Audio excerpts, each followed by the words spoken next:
bracelet ko. Ito lang yung settings ko. She-haul! And manonood kami ng movie.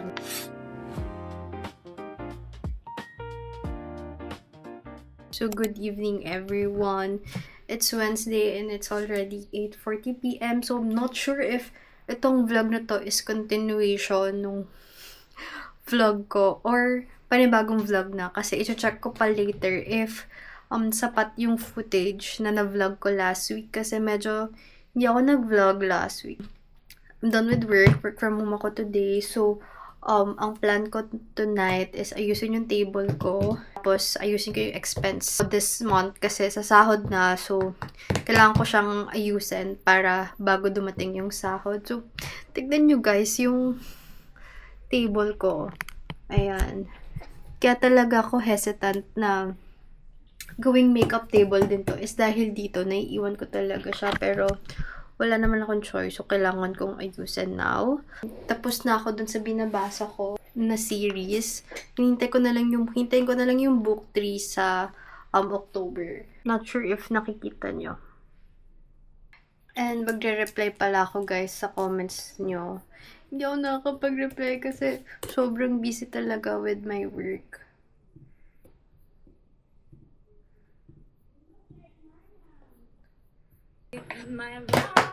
So, today nandito ako sa ate, bigatin ka na hindi. Guys, nasira yung bracelet ko from Imono. Papaayos ko na lang kasi na nagpapainom ako ng gamot ng cat ko. Sumabit siya somewhere. Ayan. Super love ko tong bracelet na to kasi hindi ko na to tinanggal ever since na nakuha ko siya. I think ito 1 year na. Ito 2 years na siguro. Basta sobrang tagal na niya sa akin. And ever since hindi ko siya tinanggal and hindi siya nag-fade. So, tapos na ako ayusin yung kwarto ko. And now, nag-start na ako mag-transfer ng videos sa CapCut. And, meron akong pakita ko. Meron akong almost 1 hour na clips or footage. Pero hindi ako ganun ka-confident sa kanya kasi marami akong ika-cut dito. And I think itong isang vlog na to, ayan, meron akong sinasama na mga for TikTok. Kasi nalilimutan ko if nag-video ba ako ng both vertical or, ayun, sa clip na yon. So, sinasama ko siya para at least ma-check ko. Ayan, so, ayan lang. Good evening everyone. So, today is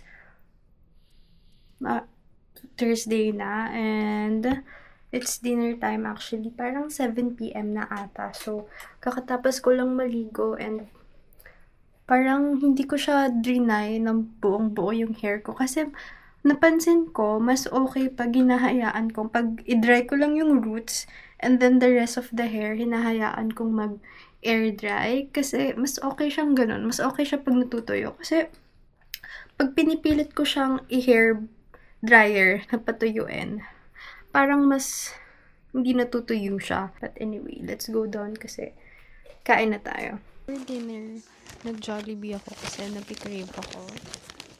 I think yung in-order ko is Ultimate Burger Steak. Ang mahal ng delivery fee lang talaga. Galing kaming vet kanina. Hindi siya good news, pero baka magpa-second opinion muna kami bago kami mag-decide. Jollibee Ultimate Burger Steak. Ito ba yung tawag? Parang iba na tawag na. Pero, ngayon, let's eat. Wala yung nasa ilalim. Done na for my vlog on Saturday. Sorry guys, ito na nga ba yung sinasabi ko eh. Diba sabi ko, kagabi ata, 1 hour, almost 1 hour of raw videos or raw footage yung meron ako. Pero, 10 minutes na lang. Kasi may mga times na pag nag-vlog ako, hindi ko kinakat. So, mga dead air doon. For Saturday, 10 minutes muna. Kasi hindi talaga ako naka-vlog. I know. Sabi ko din nung previous vlog ko, konti. Actually, muntikan ko na i-post yun. Kasi may nangyari. So, pinost ko na lang. Kasi sabi din ng friends ko, sayang naman. So, ito guys, 10 minutes. So, this week, nag-vlog naman ako. So, papahabain ko na ulit. I think medyo nakabalik na ako sa pag-vlog. Medyo. So, 10 minutes lang. Sorry na. So, ang dami rin nagtatanong sa inyo, like, kung ano yung camera ko. Sasalita ako, wala akong lipstick. Nagtatanong sa inyo if ano yung camera na gamit ko, if ano yung settings, and paano ako mag-export sa CapCut. So, hindi ako expert mag-edit. Medyo lang talaga ako mag-edit. I think since high school, yung hindi pa uso yung CapCut or whatever, kung ano man ang editing software noon. So, ang gamit kong camera is itong Insta360 Go Ultra. Sabing pure video or pure shot. Ang mas maganda yung video, especially pag low light. So, ayun. And then, lagi yan naka 4K. I think, 30... Wait, check ko. K resolution, 30 frame rate, and laging naka pure video. So, kahit pag nag-vlog ako on TikTok, ganong settings yung gamit ko. Ginaganon, pinoportrait ko lang yung camera ko. Hindi ako gumagamit ng free frame. Yung parang pwede ka mag-video or mag-shot ng video for portrait and landscape. Hindi ko gusto yun kasi hindi siya naka-wide. May mga nagtatanong din if anong gamit ko or paano ako mag-transfer ng videos sa CapCut. So, nagte-transfer ako ng videos sa laptop ko as in diretso. So, wala ako yung choice na gusto ko ba siyang i-transfer as 4K, ganon. So, literal na copy-paste lang yung ginagawa ko. Sinasaksak ko yung camera ko sa laptop ko. So, para siyang USB, ganon. Pero pag nag-export ako from phone, 4K yung gamit ko. Nag-edit ako sa CapCut. So, dati ang gamit ko is VN. Dun lang kasi ako nasanay. So, medyo nahihirapan kasi ako mag-edit sa CapCut noon kasi hindi nga ako familiar. Especially pag yung phone, nahihirapan ako. So, sa laptop ako nag-edit. Naka-pro. wala sa budget ang pro. So, ito lang. Kung ano lang meron sa CapCut na pwede kong magamit, yun yung ginagamit ko. So, paano ko mag-export is, wait, pakita ko. Ito yung vlog natin this week. Sana nakita nyo, no? So, ito lang yung settings ko. Like, 4K, resolution, bitrate, yan. Kaya nahirapan ako pag may nagtatanong sa akin ng bitrate. Pero, ayan, recommended lang yung lagi kong ginagamit. And then, frame rate, ayan, 30 FPS. Meron pa palang iba. Pero hindi ko na binabago. Yan lang. And then, click ko lang yung export. And then, if gusto ko naman, TikTok, para mas malinaw, pinipili ko lang yung 1080. And then, the rest, same pa rin. So, ayan, export natin. Fairness, maaga ako natapos mag-edit ng vlog. Pero kasi naman, 10 minutes lang kasi yung vlog. So, medyo mabilis lang siya. And anyways, kaya ako nag-edit na rin kasi na-miss ko na rin mag-edit. And then, bukas kasi may lakad kami ng friends ko after work. So, pupunta kami dun sa Matcha Fest sa Podium. So, baka dun ako bumili ng matcha powder kasi bigo ako sa Kokorobi. And andun din yung spare key. And gusto ko itry yung Puma. After neto mag-export, magbabasa na ako. So, may nag-recommend sa inyo.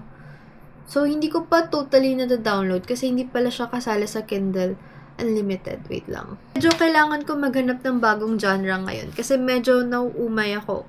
Gusto ko yung romance fantasy pero medyo nauumay ako right now.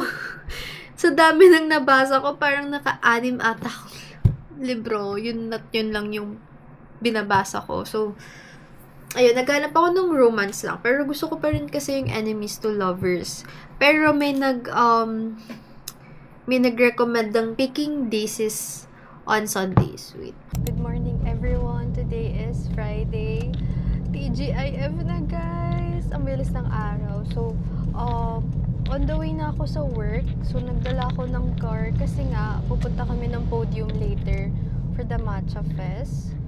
Andun din kasi yung spare key, yung matcha shop nung friend namin. Ako ng matcha powder. Bilis lang naman ata biyahe ko, like 40 to 50 minutes, and kaya hindi rin ako nagmadala. Pero iniisip ko, magpahangin ako ng gulong kasi parang Ang tagal na rin naman na since nung huli kong pahangin.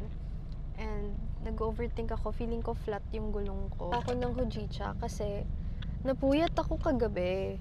3 a.m. na ata ako nakatulog. Kasi nagbasa ako nung picking up daisies on Sunday. May nag-recommend sa inyo na yun. And nagustuhan ko siya, in fairness. Quick read lang siya. So, simple lang yung pagkasulat niya. Like, no-brainer. And yun yung kailangan ko after ng madaming romance fantasy na binasa ko.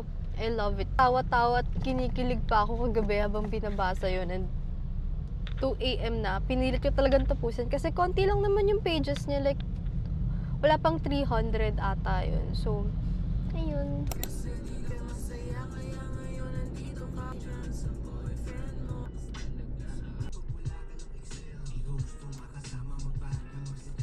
So, nasa office na ako and wala naman traffic. EDSA lang dun sa may underpass. So, ayun, ayusin ko lang saglit yung sasakyan ko and then akyat na ako. She-haul, pero kay Arya. Ito yung gusto ko, yung butter. Pero di siya sa butter. Bread. Ay, ang bango! Bakit? Panood akong vlog, parang wala pang crunchy sa Divisory. Wala po yung sa bangketa. Ngayon nasa bangketa na. Nasa bangketa na siya. Ate, one time nga naabutan kami doon. Ba't yatid mo ko? Ganyan-ganyan. Tapos nag-ano, papatid talaga. Ang gusto ko.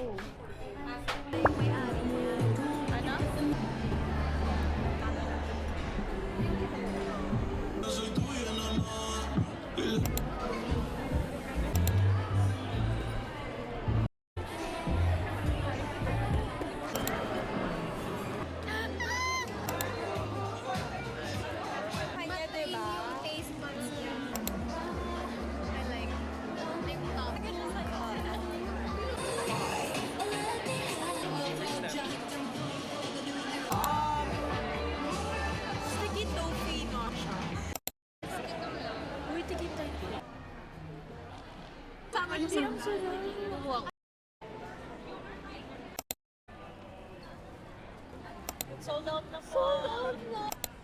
Mamo.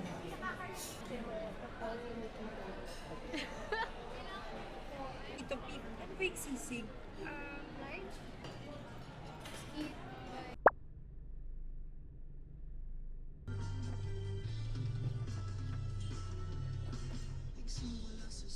Good morning, everyone. It's already 11 a.m. and today, babalik kaming podium. Kasi out of stock kagabi yung gusto kong powder. Baka ngayon meron ulit. And kasama ko yung mga pinsan ko kasi gusto rin nun ng matcha. So, kasama ko yung dalawa kong pinsan and yung mom ko. And this is the outfit. Naka-white pants pa talaga ako, no? So, good luck kasi magmamatcha. Pero, di naman siguro. Kailangan ko na mag-practice gumamit ng white pants. So, late na. Magla-lunch na rin kami doon. So, let's go.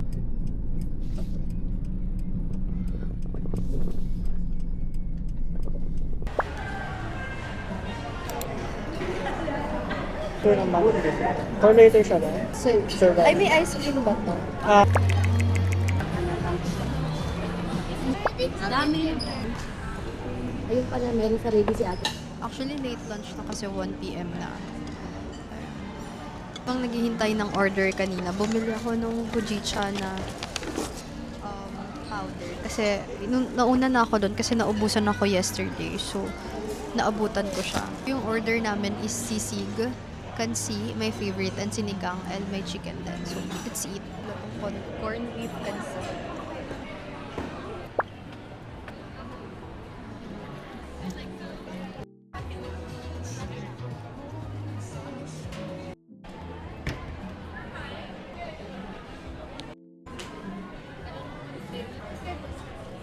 Banana caramel matcha.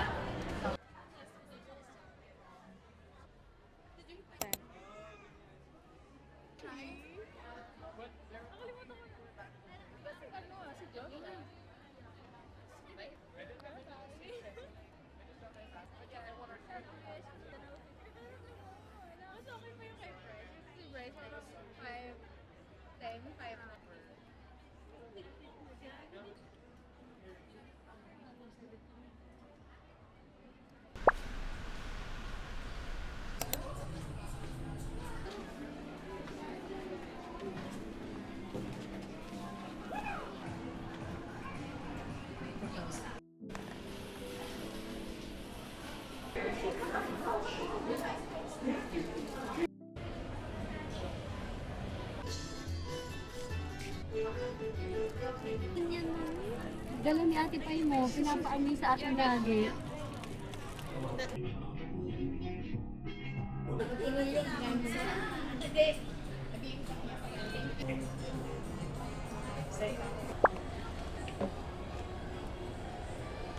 Just got home and before malubat yung phone ko, mag-quick call lang ako. Sobrang random ng mga to. So, bumalik ako dun sa Podium to buy yung Hojicha kasi wala siya yesterday and gusto ko talaga ng dark rose. Feel for my Muji tape. Sobrang random na lang naman kukunin ko. And then, itong blush from Chuchu Beauty. Itong Happy Skin na lip jelly in PB&J. Ang tagal ko nang gusto to and naka-sale siya kanina. Pod from Sunny's. Then ball pen. Tapos, bumili ako ng makeup. Ito lang pala yung binili ko. But, Stay Stick. Lip elixir kasi okay to sa lips ko. And then, yung pantasa. And then, ito sa mom ko. Suwat na ako. And mag-aayos na ako. So, hello everyone. Today is Sunday. And manonood kami ng movie na Spider-Man later. Actually, 6 p.m. pa. Pero, aalis na kami kasi baka ma-traffic. And para hindi kami magmadali and mag-ikot-ikot din ako. So, sa market pa kami manonood kasi yun na lang yung may magandang upuan. But anyways, gagawa muna ako ng matcha ko. Ito yung binili ko nung Friday from Nokori again. Pero hindi to yung Como or yung unang binili ko. Ibang variant to. 2 grams lang yung gagawin ko kasi itatry ko lang siya. Hindi rin tayo magbe-biscoff today. Ito yung gagamitin ko. Time ko din to bubuksan today. And let's open it together. Ang tip sa akin ng friend ko is wag ko na lang daw tanggalin dito. And, ayun. Not sure if you can see.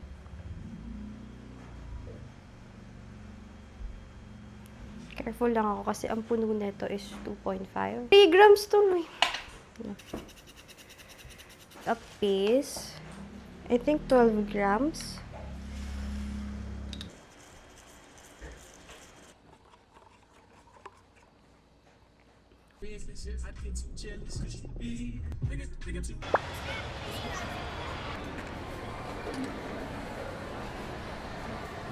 So, nasa market na kami. Hinintay ko na lang yung orders ko from Taters.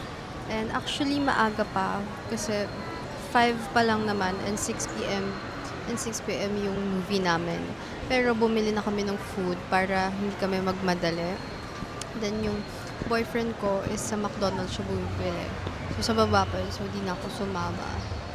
Di na kami bumili ng popcorn kasi parang may kasamang free popcorn yung ticket namin. Dito na yung order ko from Taters. Bumili lang ako ng hotdog, fries, and nuggets. Dinamihan na namin kasi abutin kami ng Well, this is my job.